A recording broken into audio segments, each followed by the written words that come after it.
Hello friends, how are you? I hope all of you are doing well. Welcome or welcome back to my channel. हमने बेटा जी कौन सा topic हम कर रहे हैं जर्नल एंट्रीज और उसमें हमने बेटा जी प्रीवियस क्लास में हमने रूल्स अंडरस्टैंड करे थे for debiting and crediting of accounts.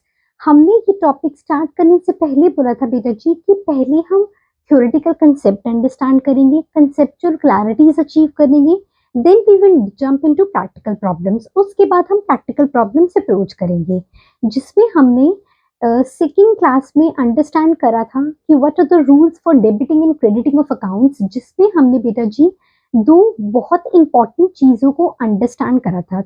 First is golden rules, that is the traditional approach और इंग्लिश अप्रोच, जिसमें हमने बेटा जी 3 गोल्डन रूल्स अंडरस्टैंड करे थे। Very first rule is for personal account, that is debit the receiver, credit the giver.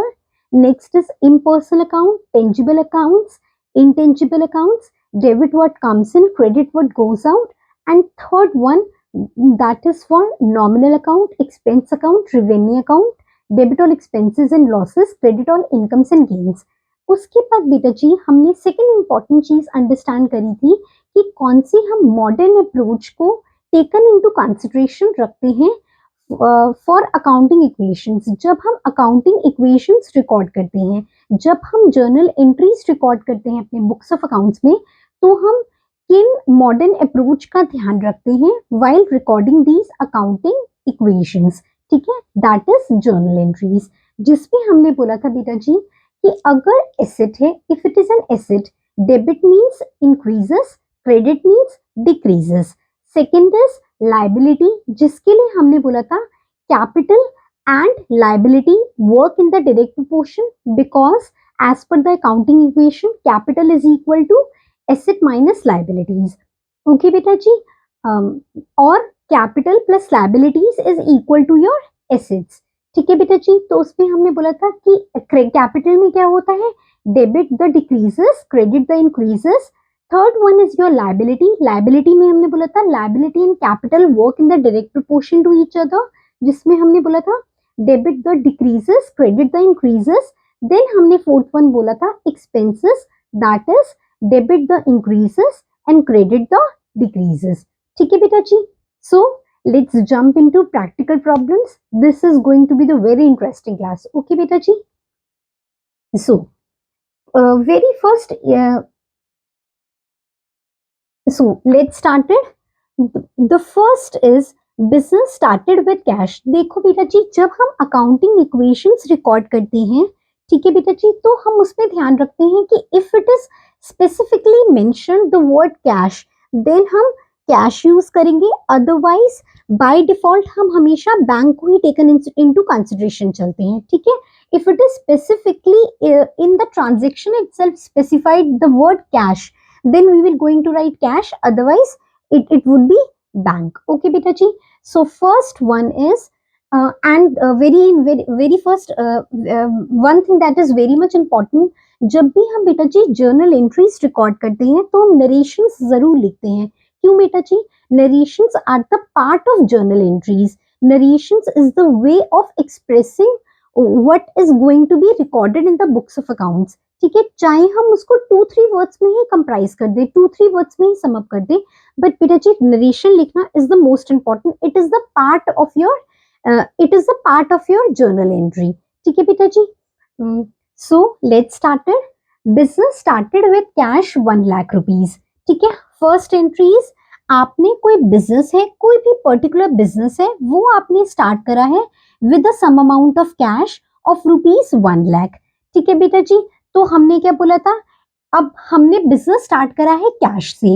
What is your cash, cash is your asset. हमने बोला था asset में increases means debit the increases, credit the decreases, and capital में debit the decreases, credit the increases. तो हमने business start करा है cash से with the sum amount of rupees 1 lakh। so the first entry would be, and ये हम से अगर हम ले लेते हैं 5 November is the date,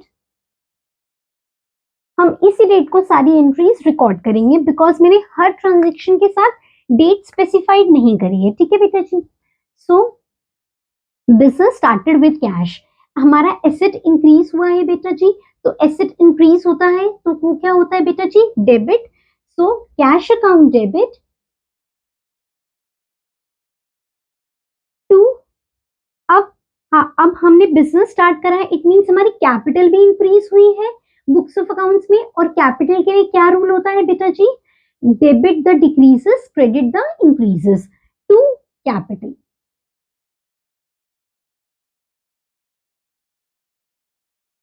cash account debit to capital, being business started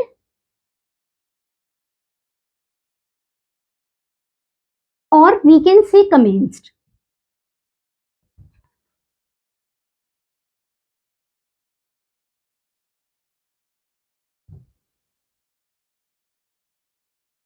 With the sum amount of rupees 1 lakh.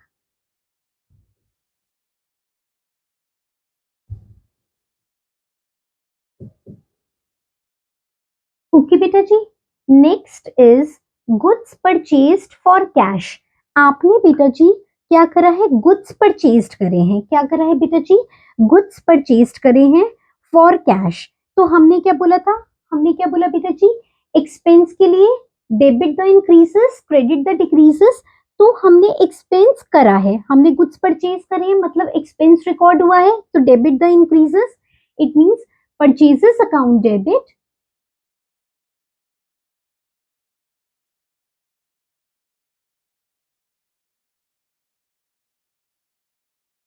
To cash.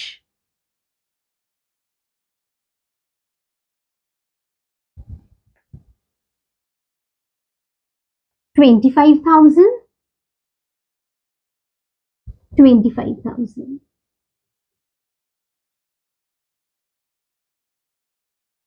being goods purchased। हमने क्या बोला था बेटा जी, मैंने आपको भी फ्यू मिनट्स बिफोर बोला है कि हमें नरेशंस जरूर लिखनी है, narrations are the part of your journal entries.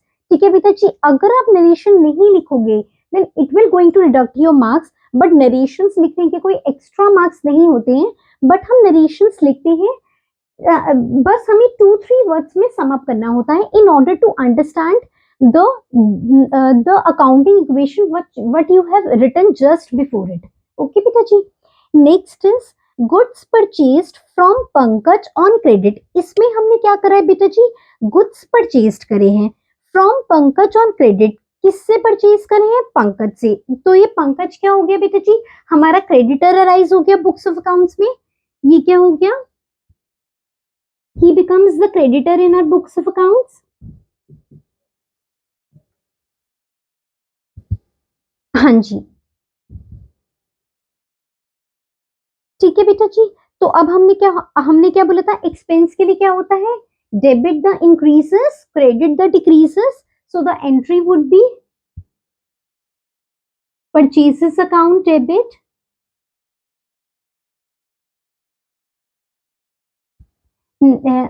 To, अब ये क्रेडिटर है तो लाइबिलिटी में हमने क्या बोला था, debit the decreases credit the increases. अब हमने कुछ परचेज करे क्रेडिट पे, तो हमारे क्रेडिटर्स बुक्स ऑफ अकाउंट्स में राइज हो गए, तो हमारे क्रेडिटर्स इंक्रीज हो गए, तो to creditor that is Pankaj with the sum amount of rupees 18,000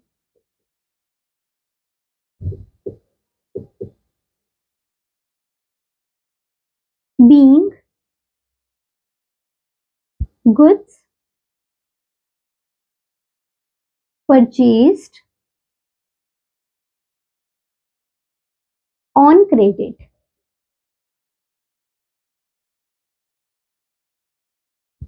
next is goods sold to Krishna on credit for 9,000। अब हमने क्या करा है बेटा, गुड्स हमने सोल्ड करी है कृष्णा को। ठीक है बेटा जी, तो हमने क्या बोला था, हमने क्या बोला था, गुड्स हमने सोल्ड करी है कृष्णा को, तो कृष्णा बिकम डेटर, हमें कृष्णा से 9,000 रुपीज रिसीव होंगे, ही becomes the debtor in a books of accounts. So the entry would B Debtors to sale, debtors to sale, that is Krishna.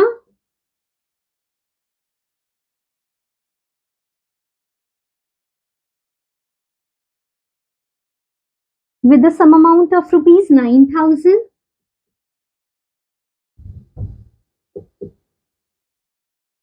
Narration would be being goods sold on credit.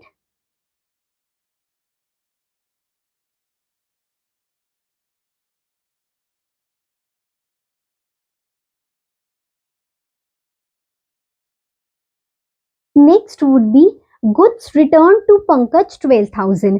हमने पिताजी goods purchase करे थे पंकज से, किस पे, credit पे. He becomes a creditor in our books of accounts. अब हमने उनमें से जो गुड्स परचेज करे थे due to any XYZ reason हमने वो गुड्स रिटर्न कर दिए. जब पिताजी हमने वो एंट्री रिकॉर्ड करी थी तो हमने बोला था एक्सपेंस में क्या होता है बेटाजी, debit the increases credit the decreases.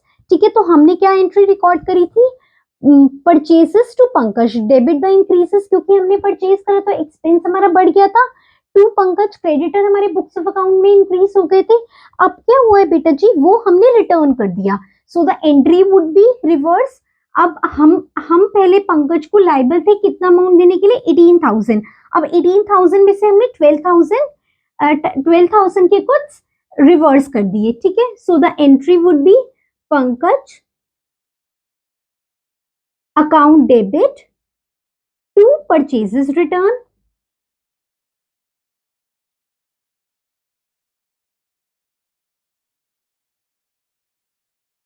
क्योंकि हमने क्या बोला था, लाइबिलिटी के लिए क्या रूल होता है बेटा जी, debit the decreases credit the increases. अब हमने वो गुड्स जो परचेज करे थे वो हमने रिटर्न कर दिए, तो हमारी लाइबिलिटी क्या हो गई बेटा जी, डिक्रीज हो गई है. अब लाइबिलिटी को डिक्रीज करने के लिए हमें उसे क्या करना पड़ेगा, debit. That's why we have recorded Pankaj account debit. हमने अपनी लाइबिलिटी को डेबिट कर दिया, इट मींस हमने अपनी लाइबिलिटी को डिक्रीज कर दिया. To purchase return with the amount of rupees 12,000.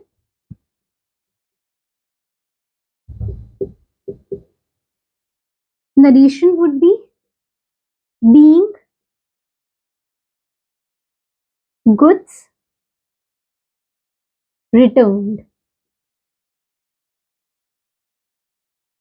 Next entry would be goods returned by Naresh. अब बेटा जी हमने कुछ गुड्स सोल्ड करे होंगे. ठीक है, Naresh would be the debtor, क्योंकि हमने क्या बोला, goods return by Naresh. By means उसने हमें गुड्स रिटर्न कर दिए, इसका मतलब हमने उसे सेल करी होगी. सेल करी होगी मींस हमने एंट्री क्या रिकॉर्ड करी होगी, debtor to sale, that is Naresh to sale. अब क्या हुआ, उसने वो गुड्स हमें रिटर्न कर दिए. सो the entry would be opposite. ठीक है, क्या हमने सेल करते टाइम एंट्री क्या रिकॉर्ड करी थी, डेटर्स टू सेल. अब एंट्री क्या होगी, sales return account debit to debtor. ठीक है, क्योंकि हमने एसेट में क्या बोला था, debit the increases credit the decreases. जब हमने सेल रिकॉर्ड करी तो हमने कृष्णा को डेबिट कर दिया. अब जब सेल रिवर्स हो गई, सेल रिटर्न हो गई है, तो हम कृष्णा को दैट इज नरेश को इन दिस ट्रांजेक्शन क्या कर देंगे बेटा जी, क्रेडिट कर देंगे. ठीक है, so the entry would be sales return account debit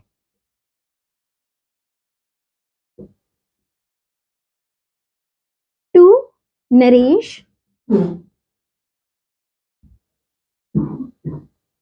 that is 1,400. Narration would be being goods returned.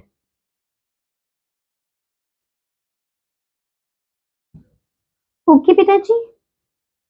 Now the next entry would be cash paid to Ajay. हमने cash किसको पे करा है बेटा जी, अजय को. तो हमने एसेट के लिए क्या रूल बोला था, एसेट में debit the increases credit the decreases. अब हमने कैश पे करा है, हमने क्या करा है बेटा जी, पे. दैट मीन्स पेमेंट करी है, तो हमारा एसेट डिक्रीज हो गया. ठीक है, so the entry would be Ajay to cash.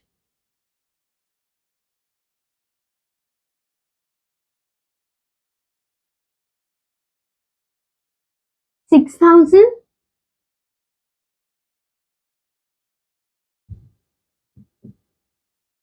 6,000 being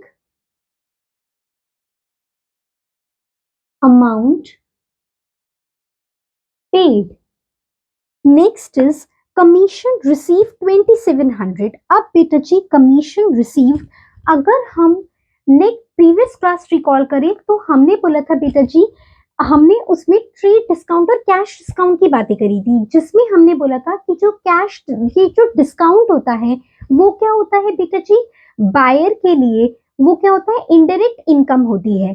ठीक है बेटा जी, अब इन क्या होता है, हमारी इनडायरेक्ट इनकम का पार्ट होता है, तो वैसे ही हमें कमीशन रिसीव्ड हुआ है।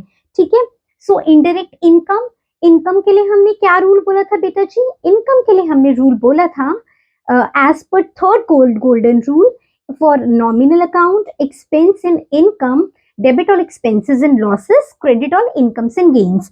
So हमें बोल रहा है commission received हुई है, so the entry would be bank account debit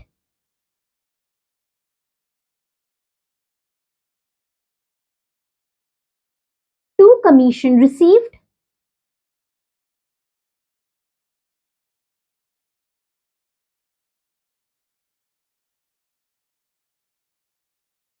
that is 2700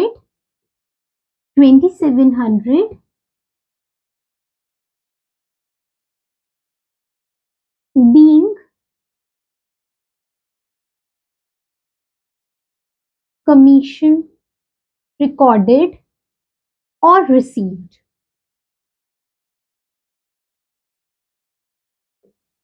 Next would be furniture purchased 2700। आपने बेटा जी फर्नीचर परचेज करा है, एसेट के लिए हमने क्या रूल बोला था, asset debit means increases, credit means decreases, वो बोल रहा है आपने फर्नीचर परचेज करा है, debit increases, it means furniture account debit, हमारा furniture becomes the asset in the books of accounts to bank,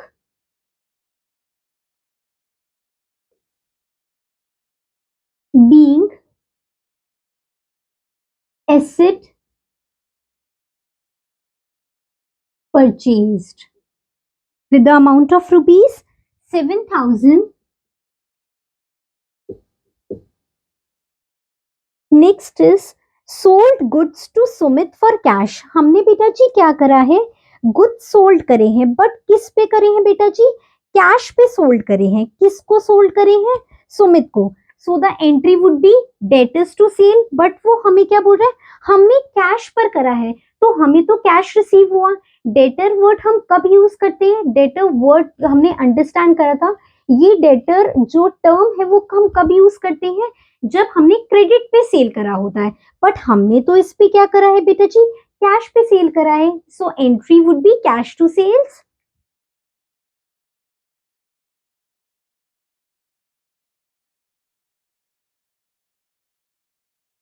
with the amount of rupees 6,000,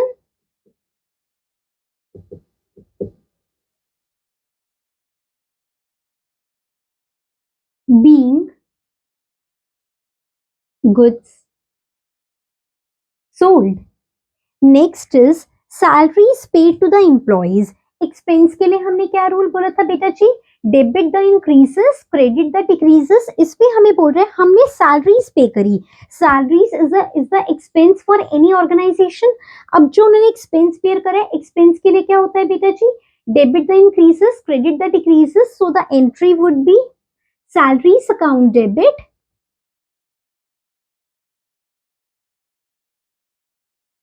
to bank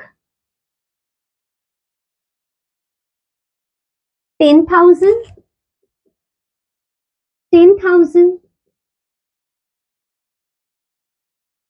being expense recorded. Okay बेटा जी, I hope हमने ये journal entries बहुत ही interesting way से record करी है अपने बुक्स ऑफ अकाउंट्स में। पहले हमने कंसेप्चुअल, हमने पहले ट्रांजैक्शन रीड करी है, उसके बाद हमने रूल्स को रिमाइंड करा है, उसके बाद हमने एंट्रीज रिकॉर्ड करी है। तो आपने देखा बेटा जी कि अगर हमें रूल्स रिकॉल है, हमें कंसेप्चुअल क्लैरिटीज हैं, तो so the entry would be recorded in the time span of less than a minute. Okay beta ji, I hope I have made myself very much clear. For such knowledgeable content, please do like, share and subscribe. Keep loving and sharing. Bye bye, take good care of yourself.